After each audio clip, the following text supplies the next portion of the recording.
नमस्कार बच्चों, मैं आनंद पवार आज की इस ऑनलाइन क्लासेस में आपका हार्दिक स्वागत और अभिनंदन। हम बात कर रहे थे कक्षा 12 के लिए अनिवार्य हिंदी विषय की। अनिवार्य हिंदी के अंतर्गत हमने व्याकरण का एक टॉपिक लिया था अलंकार, जिसका अध्ययन हम कर चुके हैं। आज हम हिंदी व्याकरण के ही अगले एक टॉपिक के बारे में चर्चा करेंगे। तो उस टॉपिक का नाम रहेगा भाषा, व्याकरण व लिपि। भाषा, व्याकरण व लिपि कक्षा अनिवार्य के अंतर्गत हिंदी व्याकरण में ये एक टॉपिक रखा गया है, भाषा, व्याकरण व लिपि।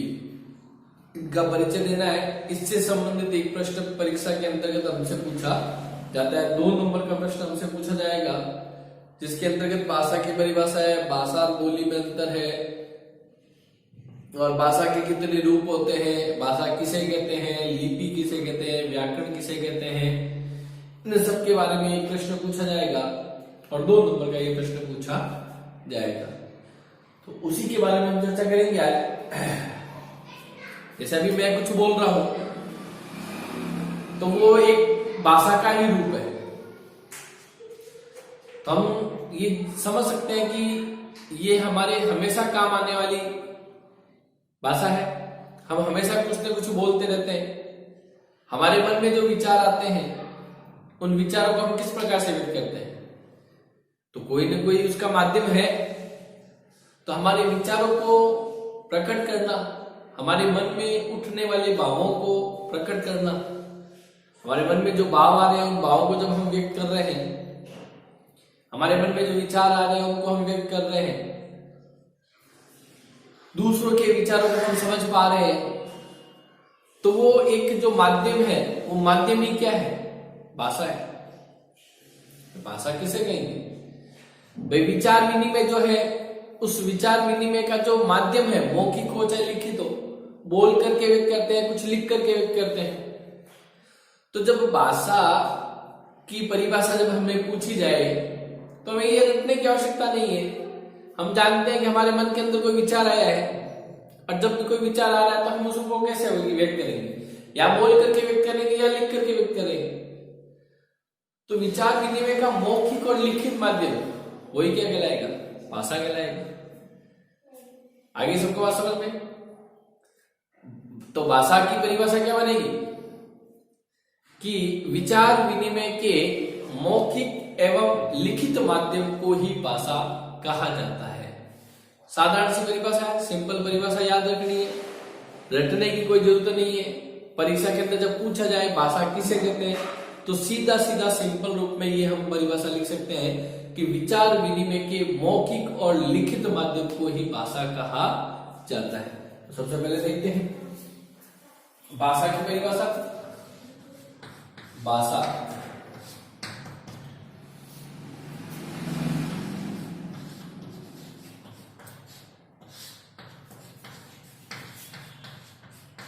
विचार विनिमय के मौखिक व लिखित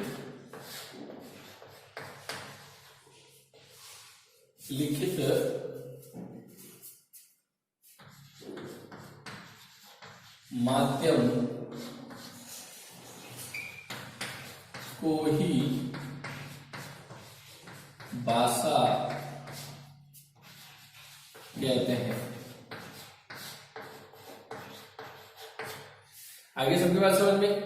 भाषा की परिभाषा है कि विचार विनिमय के मौखिक और लिखित माध्यम को ही भाषा कहा जाता है। यानी हमारे मन में आने वाले जो विचार है, उन विचारों को जब हम किसी को बोल करके बताते हैं या लिख करके बताते हैं, तो वही एक भाषा का रूप है। अब हम बात करते हैं भाषा के रूपों की। भाषा कितने रूपों में होती है? तो भाषा के जो रूप है,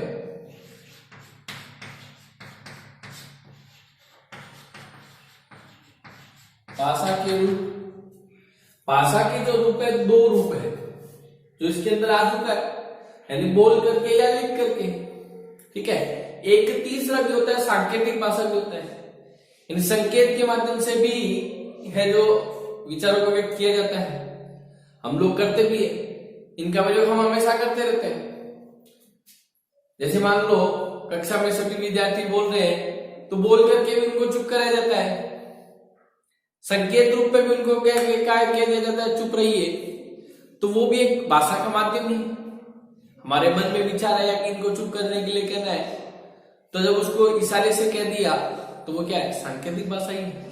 ठीक है, लेकिन मुख्य रूप से ये दो रूप माने जाते हैं। ठीक है, भाषा के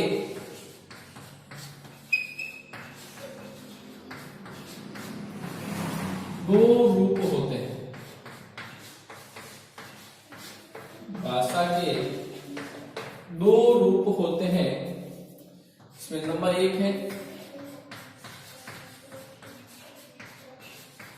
मौखिक और नंबर 2 है लिखित।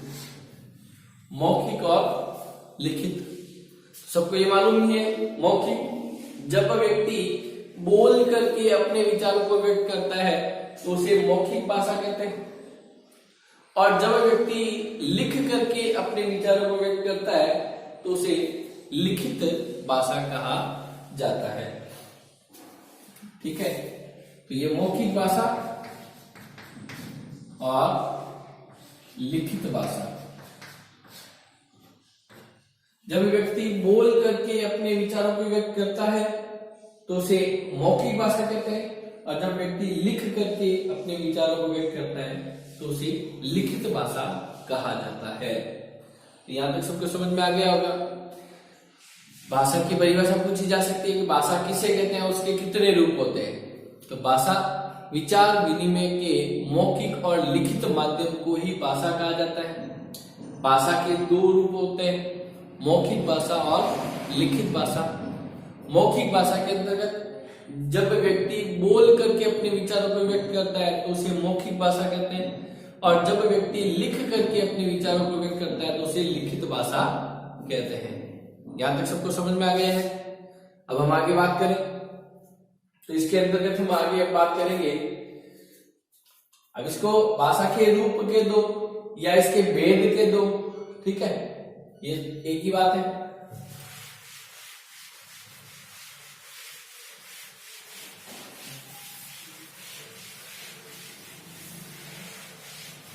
तो भाषा की जब बात आ रही है तो हमें ये मालूम होना चाहिए कि हमारी जो भाषा है वो सबको मालूम है। हमारी जो भाषा है वो कौन सी भाषा है? हिंदी। राष्ट्रभाषा और राजभाषा, इन दो के बारे में सबने पढ़ा ही है।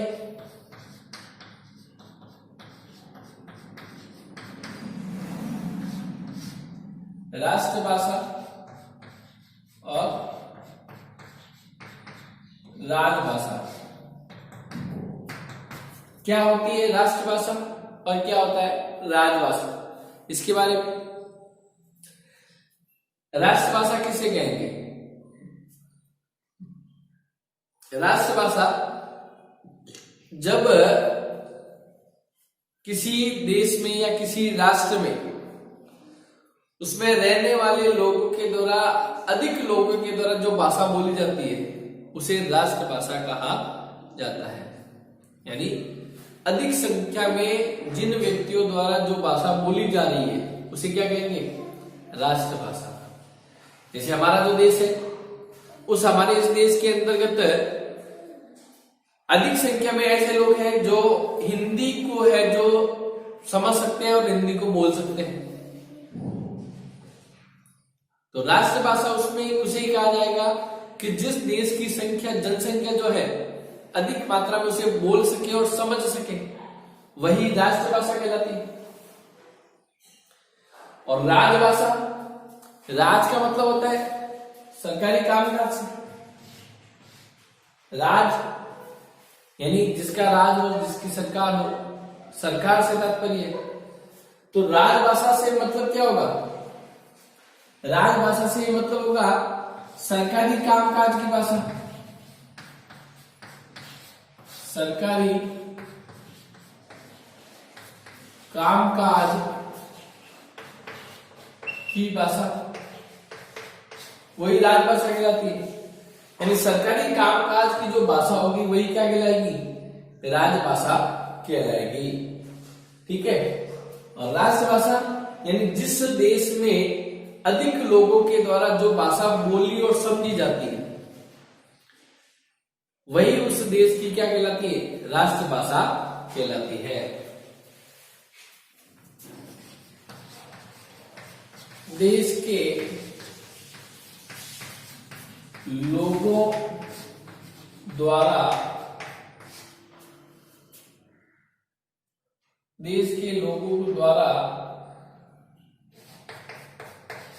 बोली और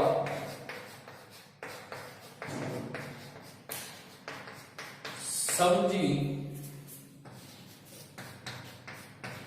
जाने वाली भाषा देश के अधिक लोगों द्वारा, देश के अधिक लोगों द्वारा बोली और समझी जाने वाली भाषा राष्ट्रभाषा कहलाती है। राष्ट्रभाषा कहलाती है।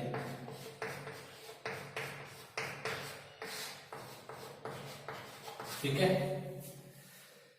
देश के अधिक लोगों द्वारा बोली और समझी जाने वाली भाषा क्या कहलाती है? राष्ट्रभाषा कहलाती है। और अपने राष्ट्र की जो भाषा है वो कौन सी है? हिंदी। हिंदी को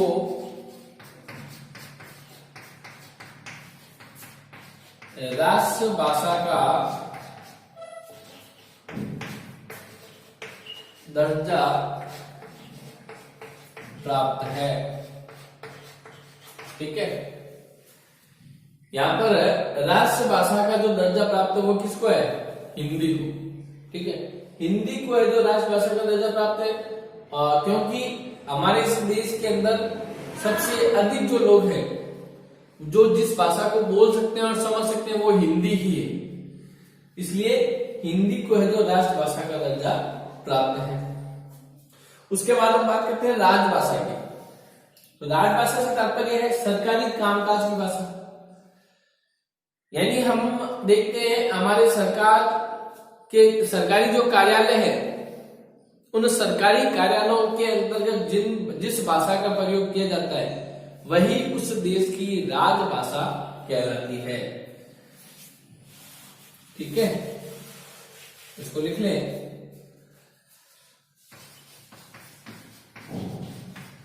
सरकारी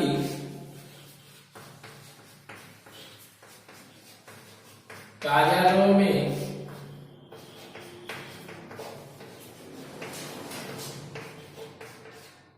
प्रयुक्त होने वाली भाषा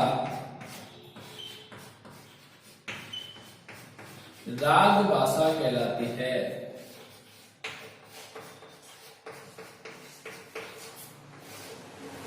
राजभाषा कहलाती है।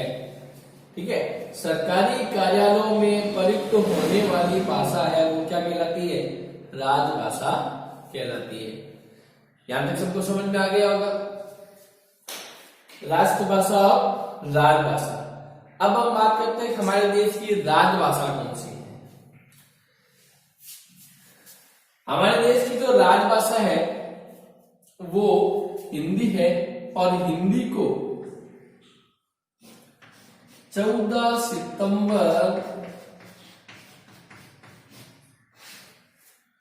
1949 को 14 सितंबर 1949 को हिंदी को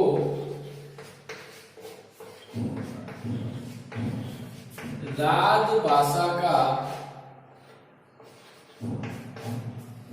14 सितंबर 1949 को हिंदी को राजभाषा का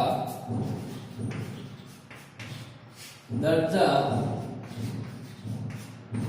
दिया गया था। ठीक है, 14 सितंबर 1949 को हिंदी को राजभाषा का दर्जा दिया गया था। लेकिन हम ये देखते हैं कि आज भी हिंदी जो है पूर्ण रूप से राजभाषा के रूप में अपने अस्तित्व में नहीं आई है। हम लोग ये देखते हैं कि सरकारी कामकाज के अंतर्गत आज भी है जो अंग्रेजी भाषा का प्रयोग किया जाता है। यदि हिंदी को पूर्ण रूप से राजभाषा का दर्जा प्राप्त हो जाता तो सरकारी कार्यालयों के अंदर हिंदी को स्थान मिलता, लेकिन आज ये हम देखते हैं कि हिंदी को वहां पर कोई स्थान नहीं मिला है। जब हिंदी को राजभाषा का दर्जा दिया गया था, यानी कि 14 सितंबर 1949 को, इस दिन हम हिंदी को राष्ट्र दिवस के रूप में मनाते हैं। मनाते हैं कि नहीं मनाते? 14 सितंबर को हम हिंदी दिवस के रूप में मनाते हैं ऐसे।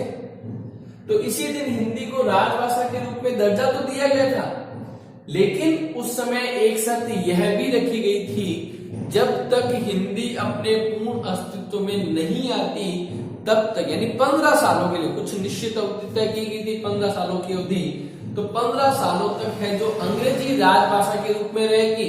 उसके बाद है जो उसके बाद जो है हिंदी को राजभाषा का दर्जा दे दिया जाएगा।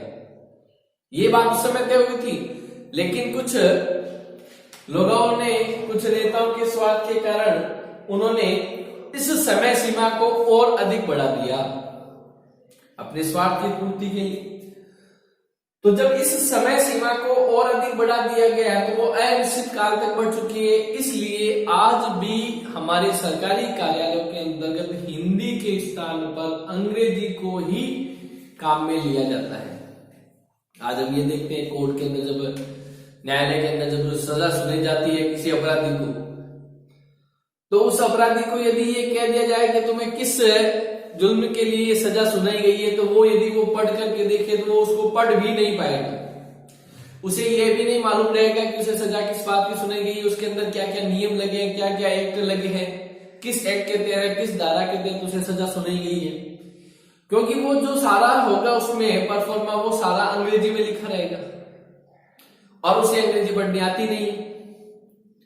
तो इसलिए यहां पर जो ये 14 सितंबर 1949 को हिंदी को राजभाषा के रूप में दर्जा तो दे दिया गया था, लेकिन वो पूर्ण रूप से अस्तित्व में नहीं आया था। तो यहां तक सबको बात समझ में आ गई कि राजभाषा के रूप में दर्जा तो प्राप्त है, लेकिन पूर्ण रूप से अस्तित्व में हिंदी अभी भी राजभाषा के रूप में नहीं मानी गई है। अंग्रेजी का ही प्रयोग हमारे सरकारी कार्यालय के अंतर्गत किया जाता है। यहां तक सबने लिख लिया होगा, इसे लिख लिया। देखिए, तो राष्ट्रभाषा क्या होती है, राजभाषा क्या होती है, ये सबको मालूम होना चाहिए। राष्ट्रभाषा और राजभाषा के रूप में अंतर क्या है वो, और हिंदी है जो राष्ट्रभाषा के रूप में भी प्रयुक्त है, लेकिन राजभाषा के रूप में भी है, लेकिन राजभाषा के रूप में पूर्ण रूप से अस्तित्व में वो नहीं आई है।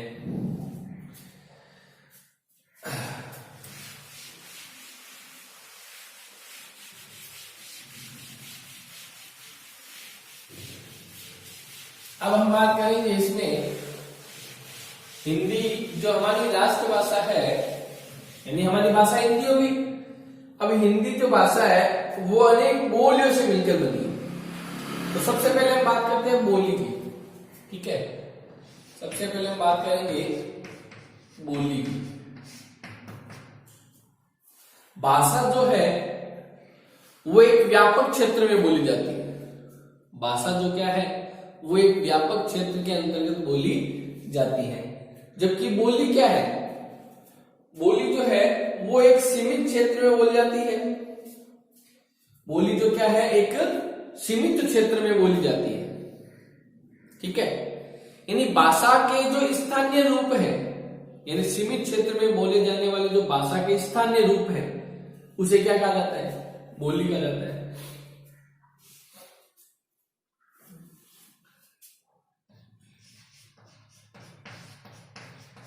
सीमित क्षेत्र में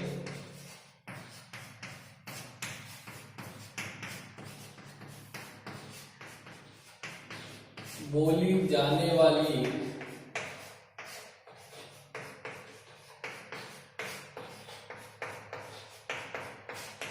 भाषा के सीमित क्षेत्र में बोली जाने वाली भाषा के स्थानीय रूप को भाषा के स्थानीय रूप को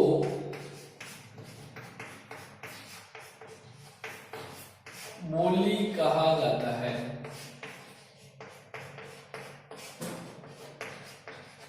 ठीक है, यानी सीमित क्षेत्र में बोली जाने वाली भाषा के स्थानीय रूप को क्या कहा जाता है? बोली कहा जाता है। भाषा एक व्यापक क्षेत्र में बोली जाती है, जबकि बोली एक सीमित क्षेत्र में बोली जाती है। हम लोग ये देखते हैं कि भाई हमारे हर 3 कोस पर पानी और बोली ये बदलती रहती है। हम जैसे जैसे आगे बढ़ते जाते हैं वैसे वैसे हम अपने राजस्थान के अंतर्गत भी देख लें, कितनी बोलियां हैं जो अलग अलग जगहों पर अलग अलग बोली बोली जाती है। तो वो एक सीमित क्षेत्र के अंतर्गत स्थानीय रूप में जो भाषा का जो रूप है उसे क्या कहा जाता है? बोली कहा जाता है। ठीक है, तो एक इसका अंतर है, ये भी है। भाषा और बोली में अंतर भी पूछा जाता है कि भाषा और बोली में क्या अंतर होता है। तो पहला अंतर तो यही है कि भाषा व्यापक क्षेत्र में बोली जाती है, जबकि बोली एक सीमित क्षेत्र में बोली जाती है। आगे सबके बात समझ में? हम अंतर की बात कर रहे हैं, भाषा और बोली के अंतर। तो भाषा जो है वो एक सीमित क्षेत्र भाषा जो है एक व्यापक क्षेत्र में बोली जाती है, जबकि बोली जो है वो एक सीमित क्षेत्र में बोली जाती है। एक तो ये अंतर हो गया। दूसरा, भाषा का अपना व्याकरण होता है। भाषा का अपना एक क्या होता है? व्याकरण होता है, जबकि लिपि का क्या होता है? भाषा का अपना एक व्याकरण होता है, जबकि बोली जो है उसका कोई अपना व्याकरण नहीं होता। आगे से बात समझ में? भाषा और बोली में जो दूसरा अंतर है वो ये है कि भाषा का अपना व्याकरण होता है, जबकि बोली का कोई अपना व्याकरण नहीं होता है। भाषा जो होती है उस भाषा के अंतर्गत शब्दकोश होता है, जबकि बोली का कोई शब्दकोश नहीं होता है। तो ये मुख्य रूप से 3 अंतर है इसमें। भाषा के अंतर्गत साहित्य लिखे जाते हैं, जबकि मारवाड़ी के अंदर साहित्य रचना नहीं होती। ठीक है, यानी जैसे बोली जो है उस बोली के अंदर साहित्य की रचना नहीं होती है। तो ये भाषा और बोली की जो अंतर है, उन अंतर को भी हमें ध्यान रखना है। कभी कभार परीक्षा में पूछ भी लिया जाता है भाषा बोली में क्या अंतर है। तो भाषा व्यापक क्षेत्र में बोली जाती है, जबकि बोली है वो सीमित क्षेत्र में बोली जाती है। ठीक है, भाषा का अपना व्याकरण होता है, जबकि बोली का अपना व्याकरण नहीं होता है। भाषा का शब्दकोश होता है, बोली का शब्दकोश नहीं होता है। भाषा में साहित्य की रचना होती है, जबकि बोली में साहित्य की रचना नहीं होती। यहां तक सबके बात समझ में आ गई होगी। हम लोग देखते हैं हिंदी भाषा जब हम पढ़ रहे हैं तो हिंदी व्याकरण का अध्ययन करते हैं, लेकिन जब हम मारवाड़ी भाषा बोल रहे हैं तो मारवाड़ी की व्याकरण तो कभी पढ़ना पड़ता है, कभी नहीं पढ़ते। मारवाड़ी की कोई व्याकरण नहीं है, जबकि हिंदी भाषा की व्याकरण है। हिंदी भाषा के शब्दकोश है, मारवाड़ी के कोई शब्दकोश नहीं है। जैसा आया वैसा शब्द बना लिया।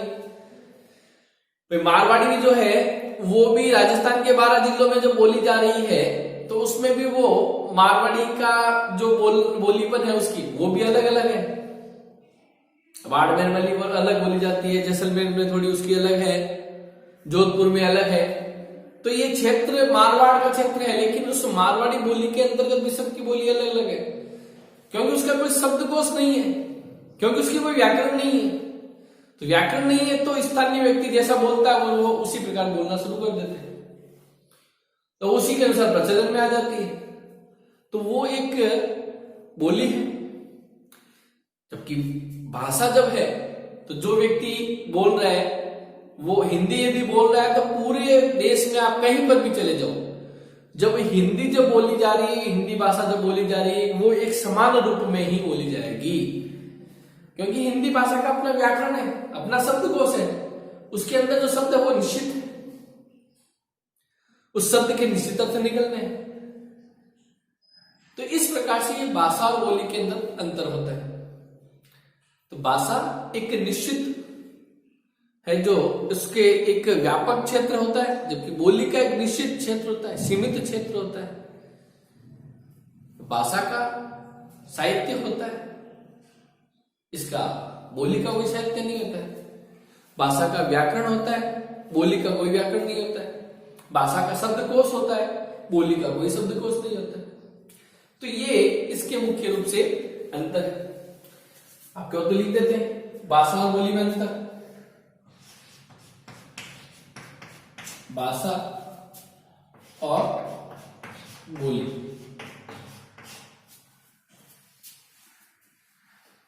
नंबर 1 पर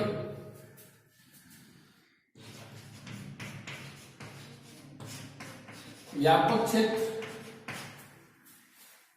इसका सीमित क्षेत्र। भाषा जो है वो व्यापक क्षेत्र में उलझ जाती है, जबकि बोली वो एक सीमित क्षेत्र में उलझ जाती है। नंबर 2 पर भाषा जो है इसमें अपना व्याकरण होता है,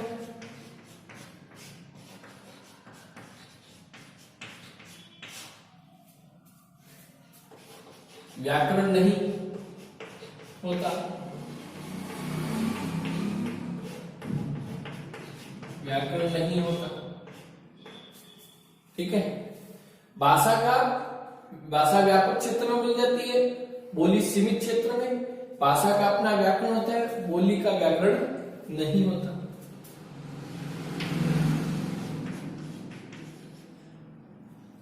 शब्दकोश होता है,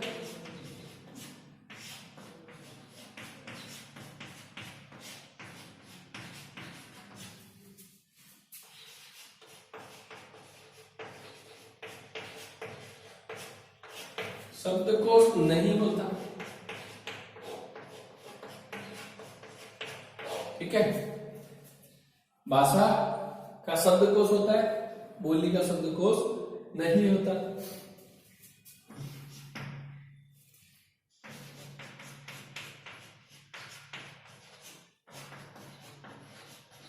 साहित्य रचना होती है,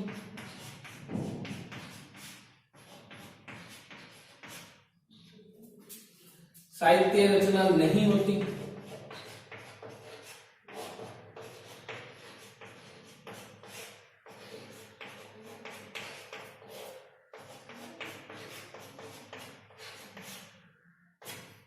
ठीक है, हालांकि मारवाड़ी जो बोली है उस बोली के अंतर्गत कुछ रचनाएं होती है, कुछ रचनाएं लिखी जाती है, लेकिन वो पूर्ण रूप से साहित्य के मापदंड पर खरी नहीं उतरती है।